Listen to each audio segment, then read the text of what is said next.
प्रयोजनाचा विचार केला, थोड्या संबंधाचा विचार केला, अधिकारी विषय कोणता या ग्रंथाचा? आता त्याच्यावर शंका करणार आहे, अधिकारी वगैरे सगळं. आणि प्रयोजनावरती 2 शंका केल्या. कोणत्या केल्या? जो जीव आहे त्याच्या ठिकाणी आत्मा हा आनंद स्वरूपाचा आहे आणि जे दुःख आहे ते नित्य निवृत्त आहे.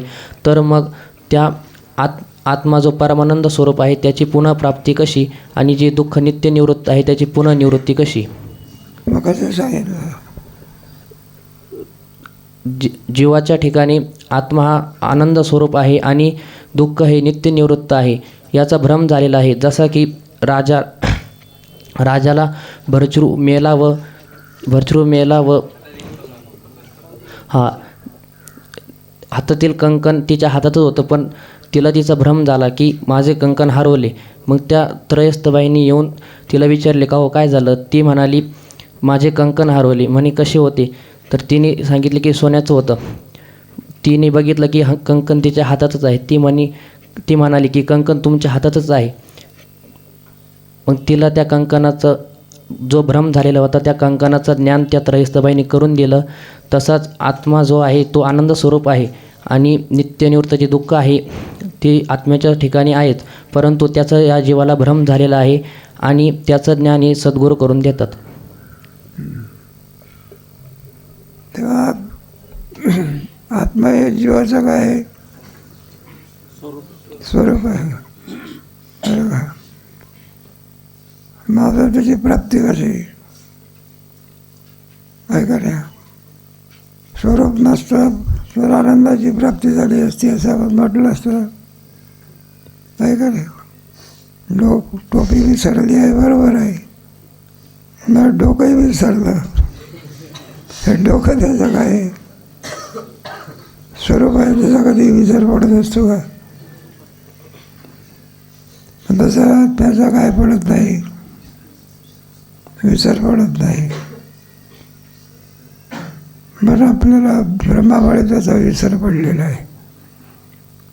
आपण लगेच म्हणत असतो, एखाद्या श्रेष्ठ माणसाकडच्या कृपेमुळे आम्हाला लेखणी काय झाली? मग लेखणी हरवली होती का? मग प्राप्ताची कशी शंका होऊ शकते सांगायचं. आणि दुःख हे आत्मस्वरूपाच्या ठिकाणी नाहीच. दोरीवर ते सर्प आहे का? मग पण नसून त्याची अधिष्ठानाने काय होते? म्हणून नित्य निवृत्तीची निवृत्ती होऊ शकते. प्रयोजनावरची शंका. त्याचप्रमाणे दुसरी शंका कोणती आहे? बघ, मोक्ष स्वरूप. कोणीतरी सांगत झाला.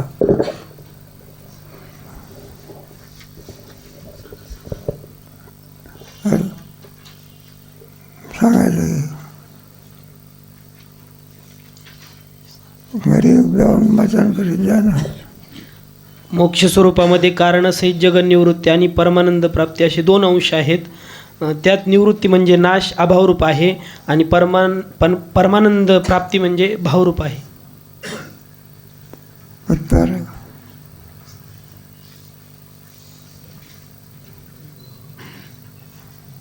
भावरूप अंश मोक्ष संभवू शकत नाही. सिद्धांताने उत्तर कसं दिलं नाही सांगता येईल. आमचा मोक्ष भावरूप नसून केवळ भावरूप आहे. उत्तर कसं दिलं म्हटलं?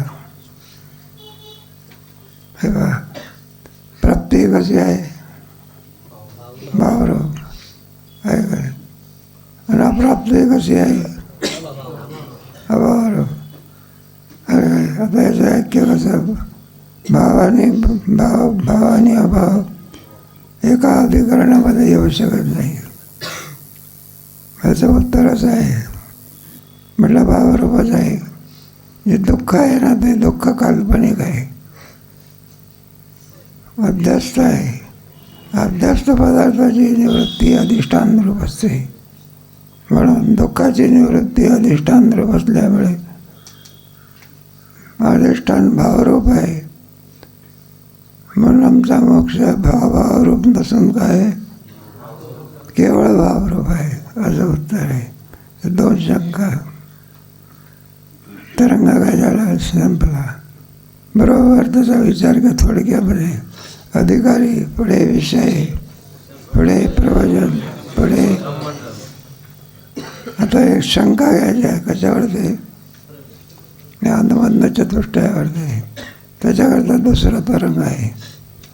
त्याच्यापेक्षा मोक्षावरती शंका. मोक्षाच्या 2 अंशामध्ये कोणते 2 अंश आहे?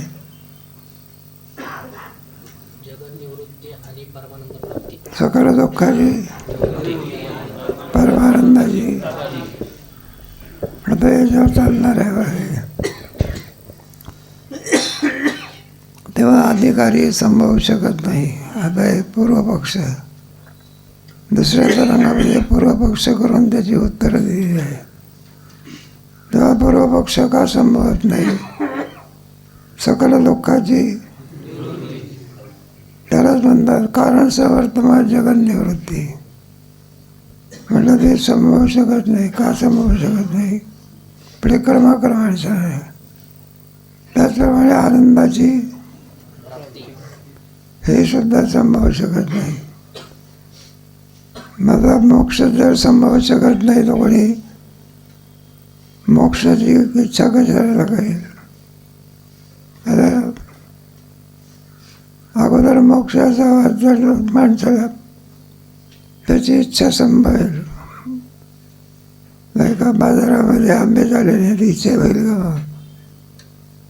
तसा मोक्ष संभवू शकत नाही. म्हणून अधिकारी नाही. क्रमाक्रमाने सांगायचं आहे. पुढे वाचा. तरंग दुसरा. श्री गुरु सच्चिदानंदाय नमः. प्रथम तरंगात अनुबंधाचा संक्षिप्त विचार सांगितला. प्रतिबंध समजला तुम्हाला. अधिकारी, विषय, प्रयोजन आणि संबंध याचा विचार चांगल्या प्रकारे सांगितला. पुढे आता तो कसा संभवत नाही सांगायचा. पुढे वाचा. त्याचा विस्तार या तरंगात सांगावायचा आहे. अधिकाऱ्याच्या वर्णात मुमुक्षुता सांगितली आहे. मोक्षाच्या इच्छेस मुमुक्षुता म्हणतात. मोक्ष स्वरूपात कारण सवर्तमान जगन निवृत्ती व दुसरं ब्रह्मप्राप्ती असे 2 अंश आहेत. कशामध्ये कोणते 2 अंश आहे? आणि ब्रह्म आहे का संभवू शकत नाही. कसे संभवू शकत नाही? विस्तारपूर्वक वाचा. यापैकी कोणत्याच अंशाची इच्छा कोणासही होत नाही. इतकेच नाही तर सर्व जीवांस विषय सुखाचीच इच्छा आहे. हे पहा, कोणाला हे सुद्धा मोक्षाची इच्छा होत नाही. मग इच्छाच होत नाही का? इच्छा सर्व इच्छा या जगाला कशाची असते? विषय सुखाची. हे सगळे दानधीन कशा करतात? संपादन करतात. विषय लोक कशा करतात? गोळा करतात. नाही सर म्हणजे विषय लोक विषय काय करतात? गोळा करतात वगैरे, पैसा देऊन गाड्या विकत घेतात. मग त्याच्यापासून सुख होते म्हणून मनुष्य तर सुखा करतात आणि विषय गोळा करतो. आपण पकवानाचं जेवण करतो. कशा करता? सुख झालं पाहिजे. सुखाच्या अपेक्षेने मनुष्य हे विषयाची गोळा करत असतो. पुढे याकरिता ग्रंथाचा आरंभ निष्फळ आहे असे पूर्वपक्षाच्या मताने प्रतिपादन करीतात. म्हटलं कशा करताय? मग विषय सुख हे मोक्षामध्ये नाही.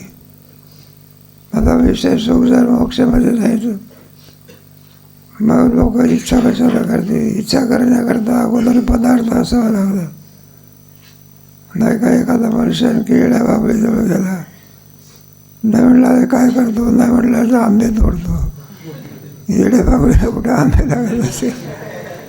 काय मग मनुष्य कोणत्या झाडावर चढत असतो? ज्याला आंबे आहे मोक्षच नाही तर इच्छा करील कशा करता. बरं. म्हणून इच्छेच्या अभावामुळे अधिकाराचा असंभव आहे. पहिली शंका आहे बघा.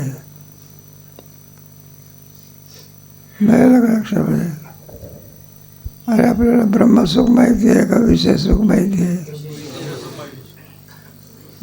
विषय सुख ते लोक विषय सुखाकरता इतके खाली आलेले आहे बरं का. ते विषय सुख एक घराचं म्हटलं म्हणलं का माळबीड घाला तुळशीची चांगली गोष्ट आहे. माळ घातली म्हणजे तर म्हणले महाराज माळ चांगली आहे यात काही वाद नाही, पण माळ घातली म्हणजे मांस खाता येत नाही. आमचं तर म्हणलं आमच्या आवडीचा पदार्थ आहे कोणता. म्हटलं बासुंदी विसुंदी ते चेट म्हटलं कोण बासुंदीला गिरबीला कोण विचारते. झालं का मांस खातो कशा करता? दुःखाकरता खातो का सुखाच्या अपेक्षेने? सुख आहे म्हणून त्याच्यात काय करतो. लोक म्हणतात मांस खाल्लं म्हणजे माणसात धडधाकड होतं. चुकीची कल्पना आहे. उलट मांस खाऊन धडधाकट तर होत नाही, पण पाप लागल्याशिवाय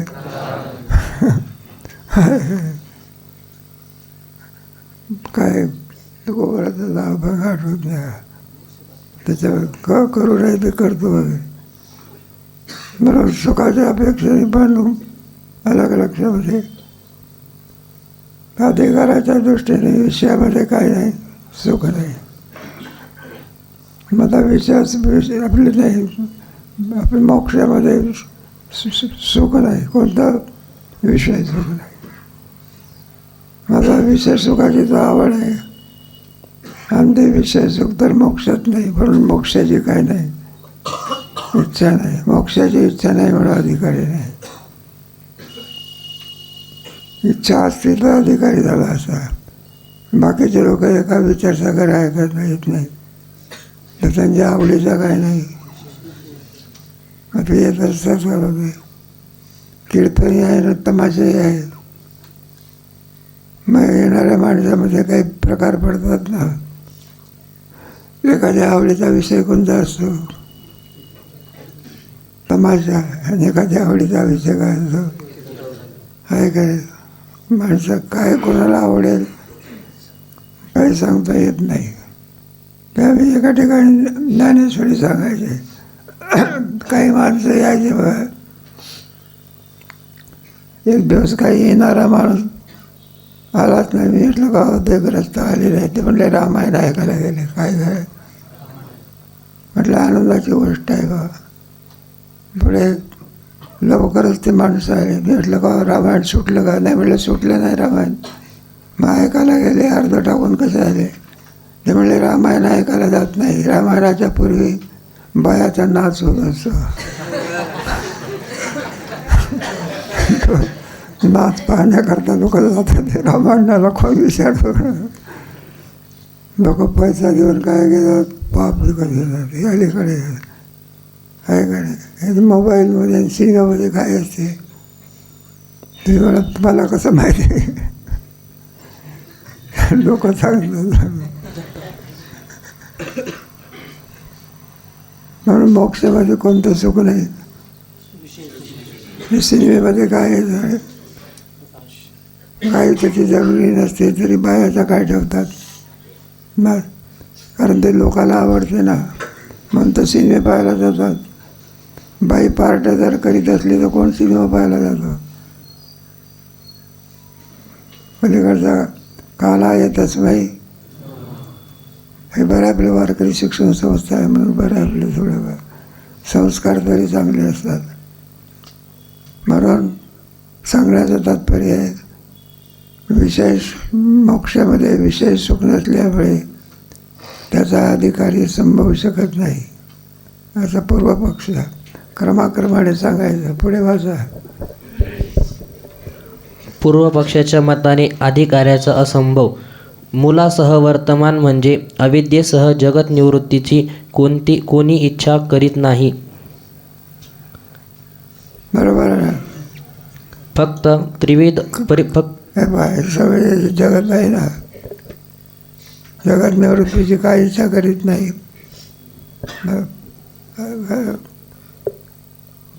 तेव्हा दुःख निवृत्ती करता काही इच्छा करते. लौकिक उपायाने काय जाते,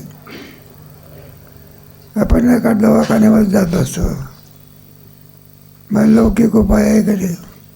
लौकिक उपायाने दुःख जात असल्यामुळे जगत निवृत्तीची इच्छा कोणी करीत नाही. कोणी का ब्रह्मज्ञान घेत असतं तो लोक.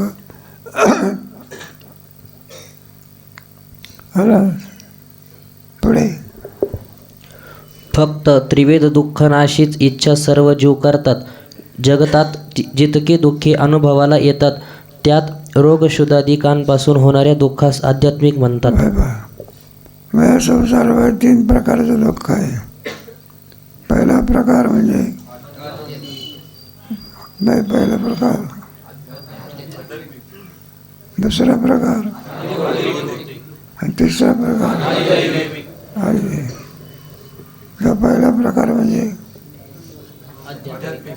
आध्यात्मिक.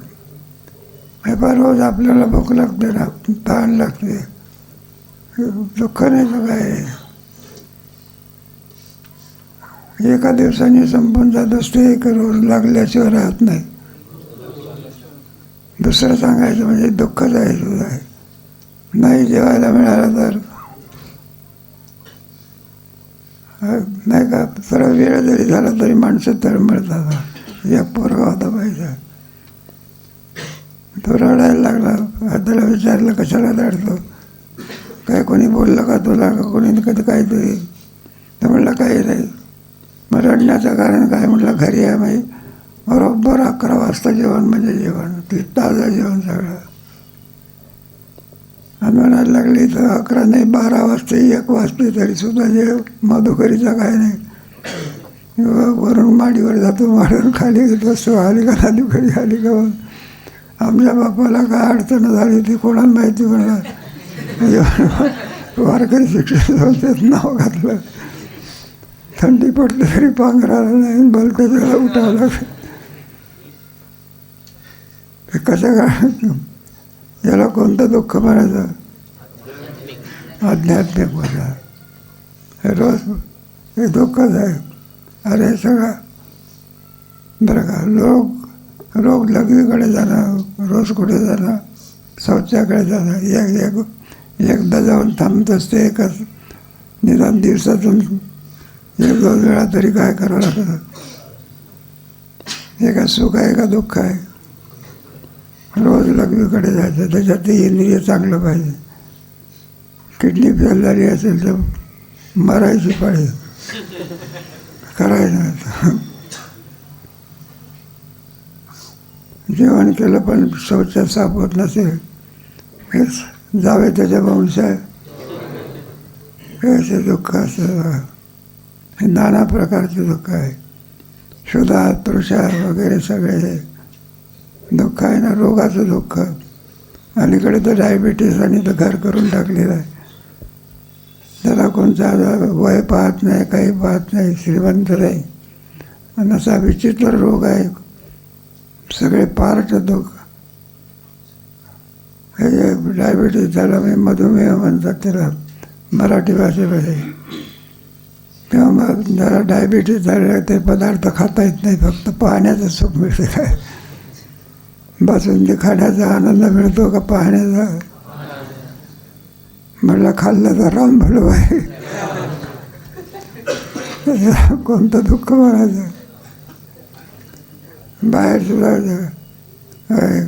आहे ना, दहशतवादी लोक असतात, नाना प्रकारचं काय असं सारं दुःख आहे. त्याच्यात 2-3 प्रकार, आध्यात्मिक, आदिभौतिक. आदिभौतिक दुःख वाचा. चोर व्याघ्र सर्पादिकांपासून होणाऱ्या दुःखास आदिभौतिक दुःख असे म्हणतात. चोर व्याघ्र वगैरे अलीकडे नाही तर पेपरमधले लोक शहरात शेतात जाण्याकरता सुद्धा घाबरतात. सायंकाळची वेळ झाली म्हणजे जात सुद्धा नाही. कशामुळे जात नाही, नुसतं नाव घेतलं काही वाघाला तर माणसं धावून पडतात. वाघ नसून गाढवत असते ते.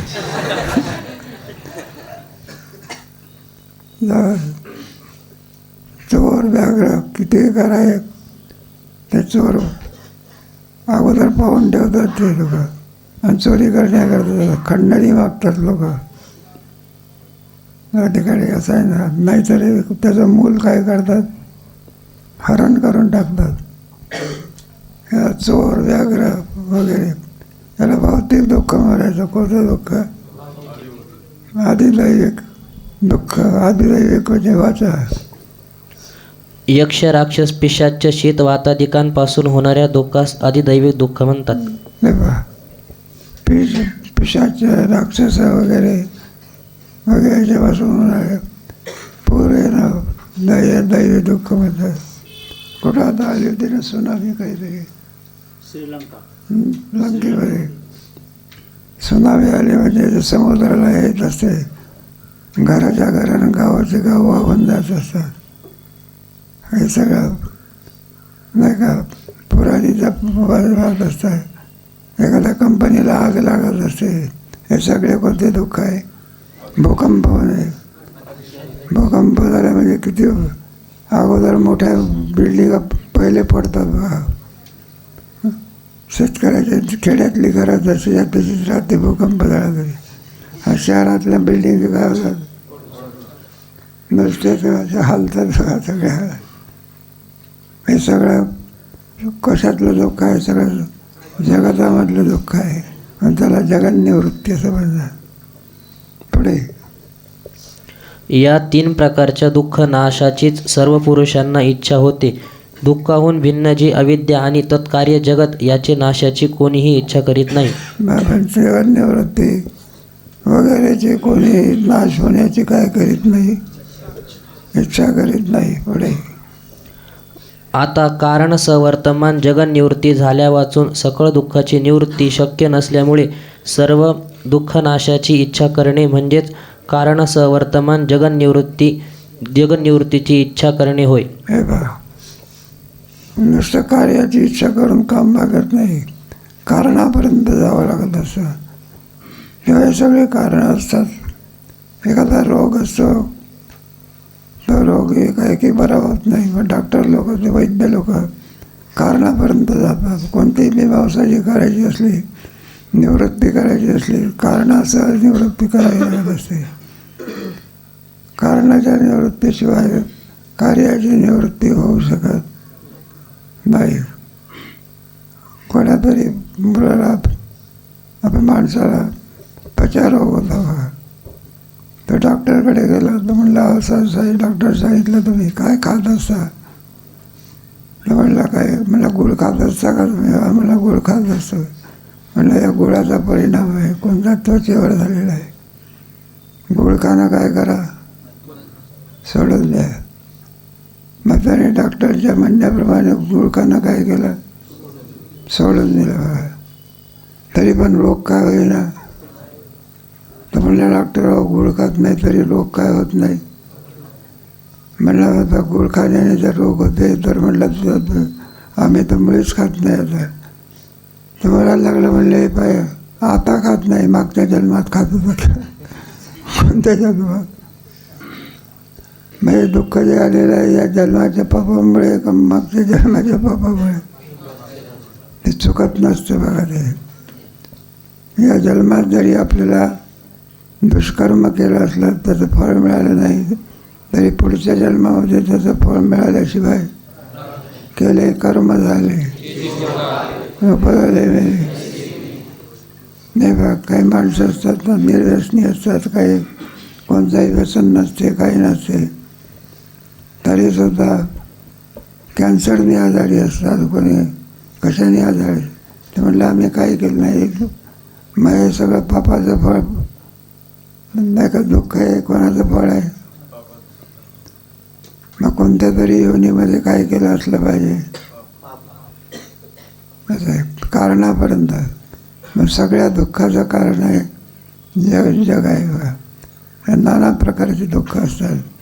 वेळा आत्यंतिक निवृत्ती झाल्याशिवाय दुःखाची निवृत्ती होऊ शकत नाही. वाचा. असे जर सिद्धांती म्हणतील तर हे म्हणणे बरोबर नाही. कारण औषधापासून रोगदुःख, भोजनापासून क्षुधादुःख, शस्त्रांनी चोर व्याघ्रादिकांपासून होणारे दुःख आणि मंत्रतंत्राने प्रेतपेशाचं दुःख निवृत्त होते. आध्यात्मिक दुःख कशाने निवृत्त होतं?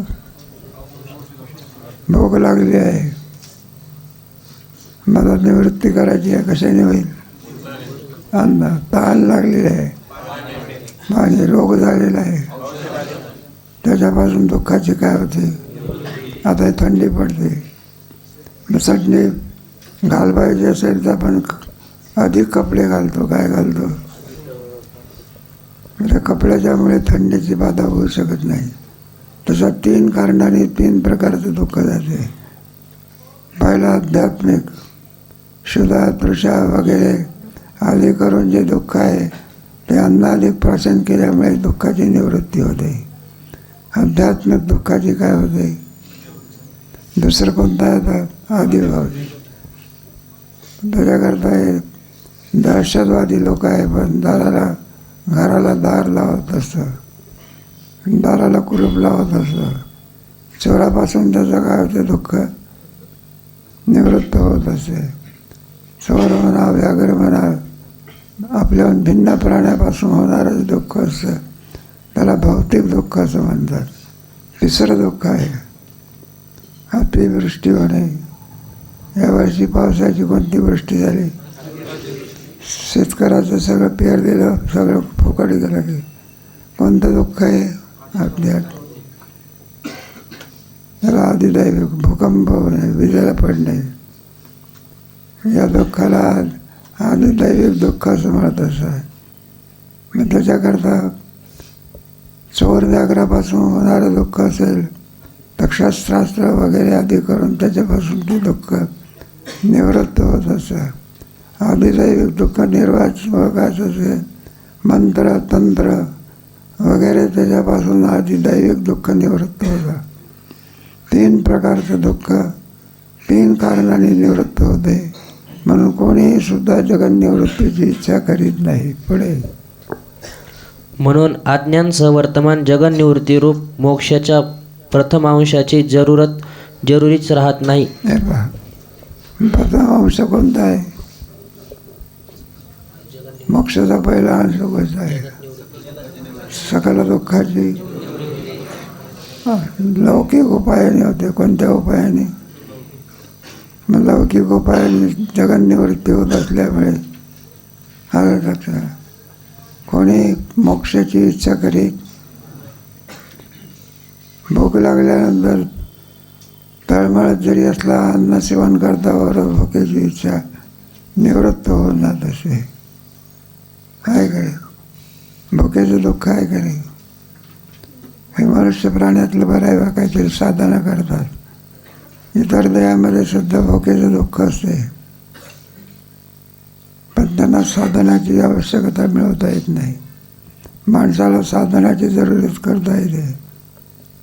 हे कुत्र्याला सुद्धा काय लागते? म्हणजे प्रत्येकाचं खाणं वेगळं वेगळं. वाघाला सुद्धा काय लागते? मग तो काय गवत खात असतो का? वाघ काय खात असतो? मला का रोज त्याला हरणं भेटतात का? मग इतक्या भुकेने होतो तो स्वतःच्या अंगाचं तोडून मांस खातो का? भुकेची बाधा निवृत्त करण्याकरता स्वतःच्या शरीराचं मांस काढून खातो. कोणतं दुःख आहे? भुकेचं दुःख आहे. इतर प्राण्याला सुद्धा असं आहे ना. बैलाला सुद्धा आपण वैरण घालतो की नाही? मग उगीचंच वैरण खात असतो का? त्याला भुकेचं दुःख आहे. तहानेचं काय? याला आध्यात्मिक दुःख म्हणतात. कोणतं? असं हे सगळं आदिभौतिक आदिदैविक 3 प्रकारचं दुःख आहे. आणि 3 कारणाने काय होतं? ते निवृत्त होते. कोणीही जगन निवृत्तीची इच्छा करीत पडेल. म्हणून मोक्षाच्या प्रथमांशाची कोणास इच्छा होत नाही. म्हणून प्रथम अंशाची इच्छा होत नाही. पहिला अंश कोणता आहे? कारण सह वर्तमान. पण जगत निवृत्तीची कोणी इच्छा करीत नाही, 3 लौकिक उपायाची इच्छा करीत असतात. पुढे 2. त्याचप्रमाणे ब्रह्मप्राप्तिरूप मोक्षाच्या दुसऱ्या अंशाचीही कोणास इच्छा होत संभवत नाही. हे पहा, ब्रह्मप्राप्तीची इच्छा होत नाही. का ब्रह्मप्राप्तीची इच्छा केव्हा होत असते? काहीतरी संस्कार असावे लागतात. संस्कार असेल तर इच्छा होत असते. संस्कारच नाही तर इच्छा कशी होईल? हे पहा, एखाद्या पोराला सांगितलं परीक्षेला बसलेला आहे, लेखी पेपर, तर म्हणलं ओव्यास पाठ केले नाहीत, काय लिहायचं? लिहा म्हणतात. म्हणलं विठ्ठल विठ्ठल लिहून टाकतो. कारण हे पहा, परीक्षेमध्ये ज्ञानेश्वरी समोर असते, एकच संस्कार समोर बुद्धीत असतात. तुम्ही भविष्य पाठ केली नाही तसं त्या भविष्य काय नाही, संस्कार नाही. आहे का नाही? कसं करता हे सगळं चाललं आहे? सकल लोकांची निवृत्ती ब्रह्माची. म्हणून ब्रह्माचे संस्कारच नाही, म्हणून ब्रह्मप्राप्तीची इच्छा होऊ शकत आहे का? मग गरीबाला कुठे बासुंदी खाण्याची इच्छा होते तेव्हा संस्कारच हवं लागतं. काय करावं लागतं? पुढे आता ज्या अनुकूल पदार्थाचे ज्ञान असते त्याच्याच प्राप्तीची इच्छा होते. अन्य देशातील पुष्कळ अज्ञात पदार्थांची कोणास इच्छा होत नाही. नाही बा, अगोदर ज्ञान असावं लागतं, तेव्हा कुठं विषयाची इच्छा होत असते. ज्ञान नसेल तर त्याची इच्छा होऊ शकत. अगोदर ज्ञान असावं लागतं. ज्याला आळंदीच माहिती नाही, नावही कधी ऐकलं नाही, त्याला आळंदीला येण्याची इच्छा होईल का? मग इच्छा केव्हा होत असते? कोणातरी महाराजाचं काय होतंय? कीर्तन होते. आमच्या कीर्तनामध्ये मग त्याला कळतं आळंदी म्हणून आहे. तर ज्ञानेश्वर महाराजांचं गाव आहे, तिथे वारकरी शिक्षण संस्था आहे, तिथं खाण्यापिण्याची काय सोय आहे बरं का? पैसे देऊन खाऊ जेवण नाही, फुकटात काय आहे? सगळ्या मानावं लागत असे ना. पण आणखी पैसे देऊन शिकवणारे नाही, फुकटात काय आहे? आणि सगळ्यात सोयी उपलब्ध आहे. असं ज्ञान झालं म्हणजे मग तो काय करतो? आई वडिलालाही विचारत नाही. आणि एकदा तिकीट काढून बसमध्ये बसलं की आळंदीला आल्याशिवाय, अरे आळंदीला आला काय? हा काय कपडे बिपडे अमके ते म्हटले. महाराज घरी पुन्हा गेलो असतो तर आई वडिलांनी येऊच दिलं रस्त्यामुळे. म्हटलं सरळ गाई राखताच नाही म्हणाला.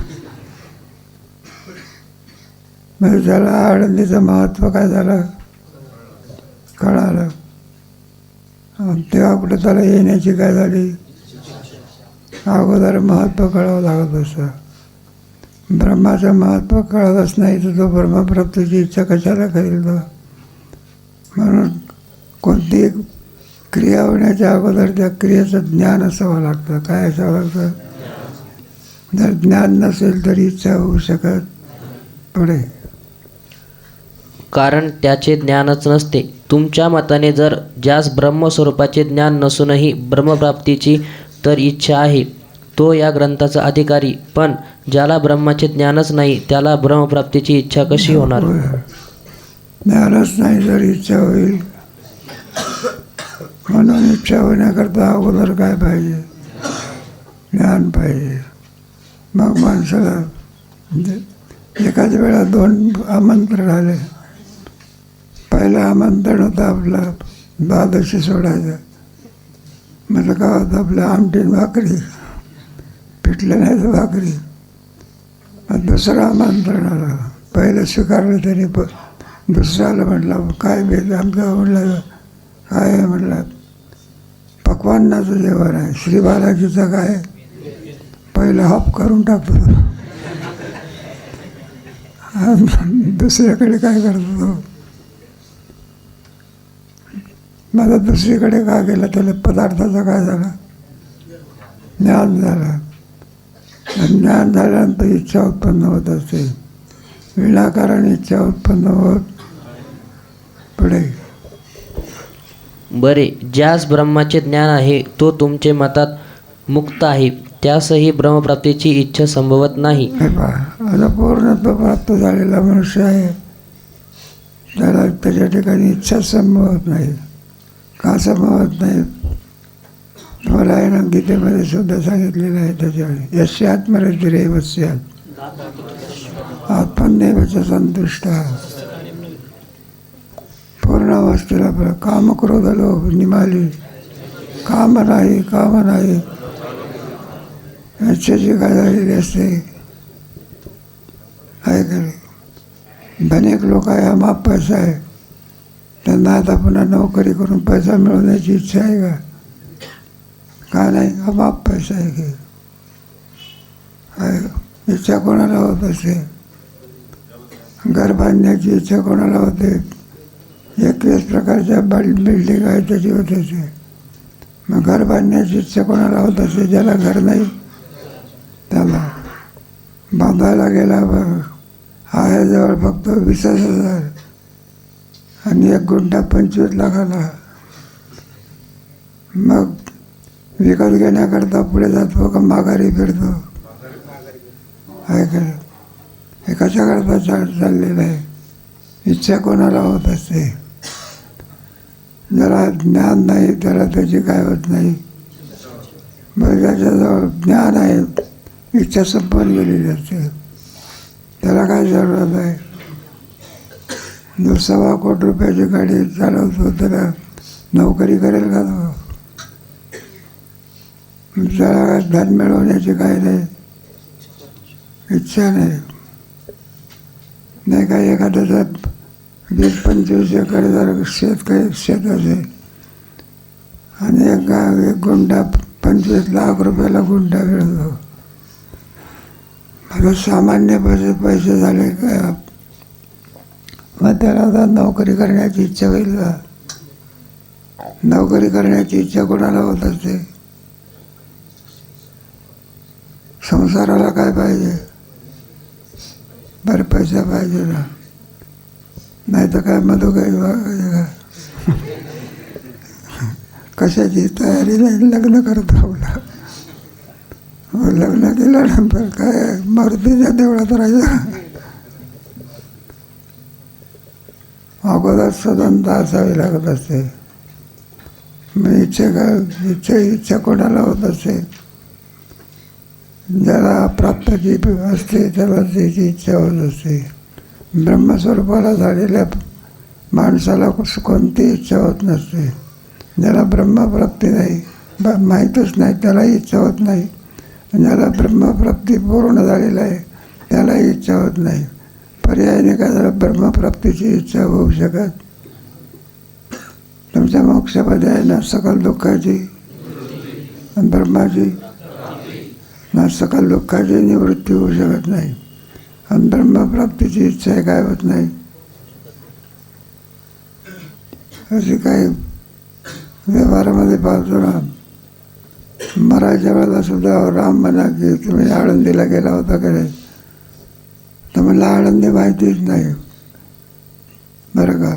80 वर्षापर्यंत जगला पण आळंदी काय नाही माहितीच नाही. असं लोक असतात अजूनही, त्यांना नावही नाही त्यांच्या कानावरती. आळंदी आहे, ज्ञानेश्वर महाराज आहे, पांडुरंग परमात्मा पंढरपूरला आहे, याचं नावसुद्धा आणखी कानावरती नाही. अशा माणसाला पंढरी आळंदीला येण्याची इच्छा होईल का? बघ, म्हणून अगोदर काय असावं लागतं? बरेच ज्याला ज्ञान आहे त्याला इच्छा होत नाही, पूर्ण आहे. पुढे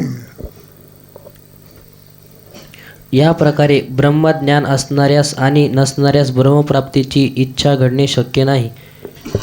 म्हणून ब्रह्मप्राप्तीची इच्छा होणे 3 लौकिक उपायाने दुःखाची निवृत्ती होत असल्यामुळे कोणीही जगन निवृत्तीची इच्छा करीत नाही. आणि ब्रह्माचं ज्ञानच नाही म्हणून इच्छा करीत नाही. ज्याला ज्ञान आहे त्यालाही सुद्धा इच्छा होत नाही. तात्पर्य कोणी जगन्निवृत्तीची इच्छा करीत नाही व ब्रह्मप्राप्तीची इच्छा करीत नाही. त्याच्यामुळे मोक्षाचा अभाव झाला म्हणून तुमचा अधिकारी काय होत नाही, सिद्ध होत नाही. हे कशावर शंका येईल? सनबंधाची दृष्ट आहे ना. थोडक्यामध्ये कोणत्या तरंगात सांगितलं, आता विस्तारपूर्वक. मग पहिले कोणावर त्याचा अधिकारी. मला अधिकारी तुमच्या वेदांतशास्त्राचा ब्रह्मसुखाचा अधिकारी असू शकत नाही. का असू शकत नाही? मनुष्य जो काय प्रयत्न करत असतो तो कशाकरता प्रयत्न? दुःख निवृत्ती करता. लौकिक उपायाने दुःखाची काय होते? म्हणून जगत निवृत्त करण्याची काय नाही, इच्छा नाही. बरं का? पुढे दुसरा पक्ष ब्रह्मप्राप्ती. ज्ञानच नाही ब्रह्माचं, काय नाही. म्हणून ब्रह्मप्राप्तीची काय होत नाही. बरं ज्याला ज्ञान आहे तो कशाला इच्छा करेल? तात्पर्य काय निघालं? ब्रह्मप्राप्तीची सुद्धा काय होत नाही. लौकिक उपायाने 3 प्रकारच्या दुःखाची निवृत्ती होत असल्यामुळे अलग अलग त्यामध्ये जगत निवृत्तीची इच्छा होणे संभवनीय नाही. आणि ब्रह्माचं ज्ञानच नसल्यामुळे ब्रह्मज्ञान प्राप्तीची इच्छा होऊ शकत अधिकारीच नाही. मग कशाची इच्छा होते? विषय सुखाची. प्रत्येक माणसाला जी इच्छा होत असते त्या इच्छेचा विषय असतो विषय सुख. आणि विषय सुख कुठं नाही, तुमच्या ब्रह्मात नाही.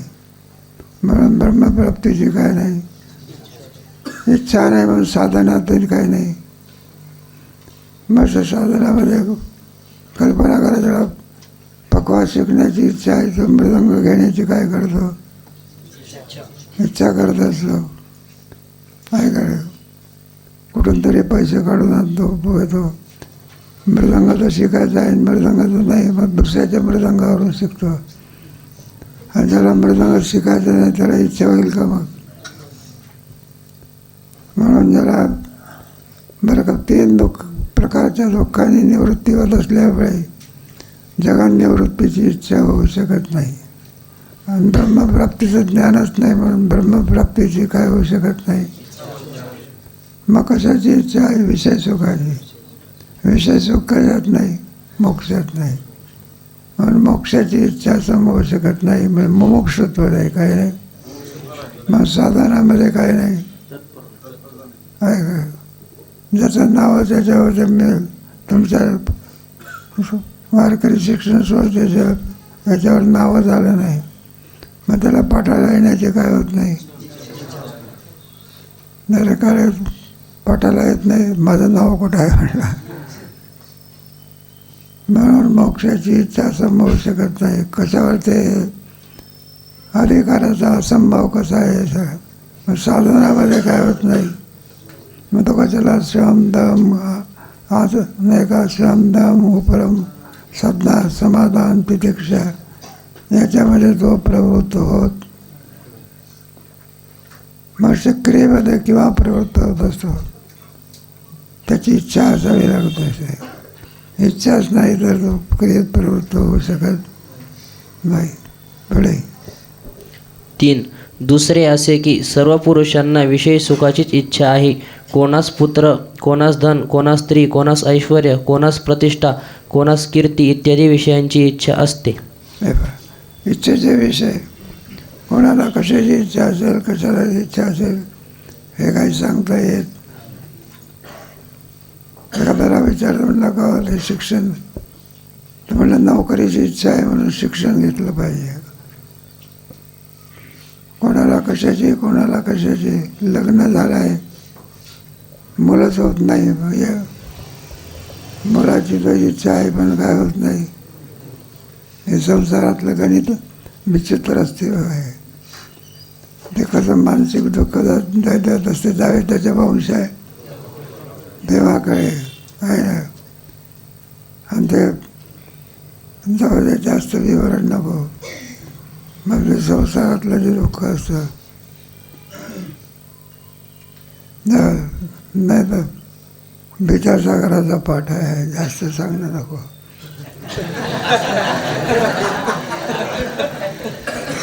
आता ते कठीण असते ना ते नवसंशयाचं करत असतात. काय करतात ते साखरे महाराजाची गोष्ट सांगतात. पाठ झाल्यानंतर एक जोडपं बसून राहिलं. दादाला विचार वाटलं हे काहीतरी आध्यात्मिक प्रश्न विचारतील. मग ते विचारायला लागले. म्हणले बाबा नाना दादा सांगू का? म्हटलं काय आहे? म्हणलं आम्हाला 4 पोरं आहे. 4ही पोराची काय झाली? म्हटलं 3 पोराला काय मुलं आहे आणि 4थ्या मुलाला काय नाही. लहान मुलाला हे नाही. म्हणलं 4थ्या मुलाला मुलं आहे. म्हणलं नातू आहे, आम्हाला आनंदाची गोष्ट आहे. पण 4थ्या मुलाला काही मूल नाही. तेव्हा तुमची त्याच्यावरती काय होऊ द्या. दादा मला साखरे म्हणायला लागले.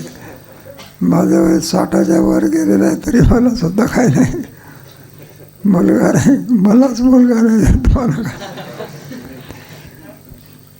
काय कोणाला कशाचं दुःख असेल सांगता येत. म्हणून दुःख बांधवडी आहे हा सुखाचा विचार. अनेक दुःख आहे सांगू किती. नसाये पाचान फुटती बाय का चित्ती भरभाजे. जाऊ द्या. कशा करता विचारलं तर त्या सुखाच्या बाबतीमध्ये सुद्धा मोक्षामध्ये कुठं विषय सुख आहे का? ब्रह्मसुख आहे. कोणतं सुख आहे? झोपेमध्ये कोणतं सुख आहे?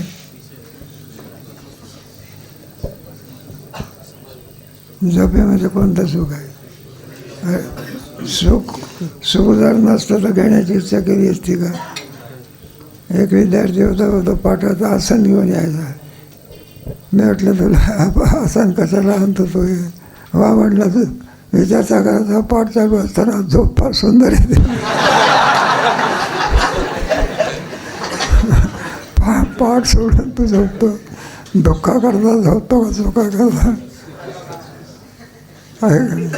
म्हणून त्या विषयामध्ये जे प्रवृत्त होतो, दुःखाकरता प्रवृत्त होतो का सुखाकरता?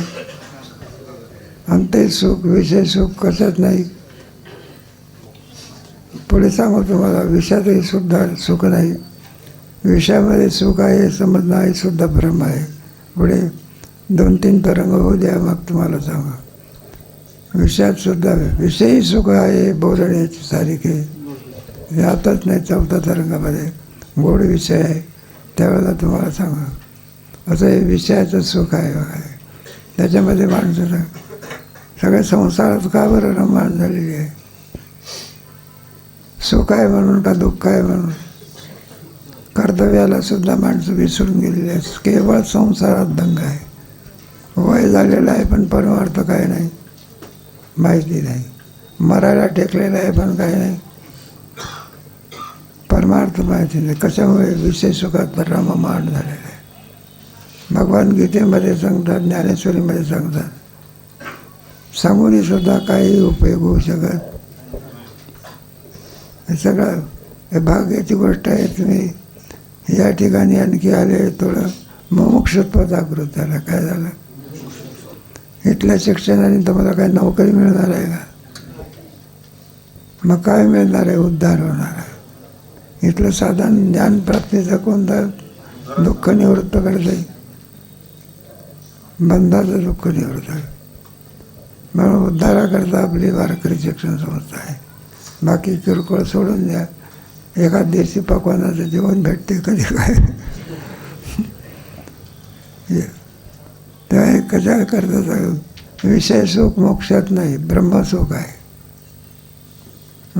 संसारामध्ये सुख नाही कोठेही. आली या संसारी वयावरी. विषय सुख हे तुमच्या मोक्षात नसल्यामुळे मोक्षाची कोणालाही काय नाही. आणि इच्छा नाही मग साधनामध्ये काय नाही, प्रवृत्त नाही. म्हणून अधिकारी संभवू शकत. मग तुमचा विचारसागरचा सुविचारसागर ग्रंथ ठेवून काय उपयोगाचा आहे? मग काय करायचं म्हणजे उद्या विकून टाकू बस मत ऐकलं तुम्ही आणखी अधिक उत्तर काय करणार आहे सांगणार आहे. त्याच्याकरता अधिक विचार कधी करू. मग आता काय विषय झाला? अधिकारी संभवू शकत कारणचं वर्तमान निवृत्तीची कोणाला इच्छा नाही आणि ब्रह्मप्राप्तीची कोणाला काही नाही. मग इच्छा कशाची आहे? विषय सुखाची आहे. बरं, विषय सुख हे मोक्षामध्ये नाही, म्हणून मोक्षाच्या साधनाची काय नाही. साधन सांगितलेलं आहे. ब्रह्मज्ञान प्राप्तीची 8 साधनं सांगितली नाही काय? विवेक, वैराग्य, समाज, षटकं, मुमुक्षुत्व, श्रवण, मनन, निधिध्यासन अशी 8 साधनं सांगितली. तो कशाला साधनामध्ये प्रवृत्त होत? म्हणून साधनामध्ये प्रवृत्ती नाही, म्हणून तुमचा ग्रंथ अधिकारीच नाही. म्हणून तुमचा ग्रंथ कसा आहे? निष्फळ आहे. आता आपल्याला पूर्व पक्ष झाला, पुढे कोणता पक्ष सांगायचा आहे? तो कधी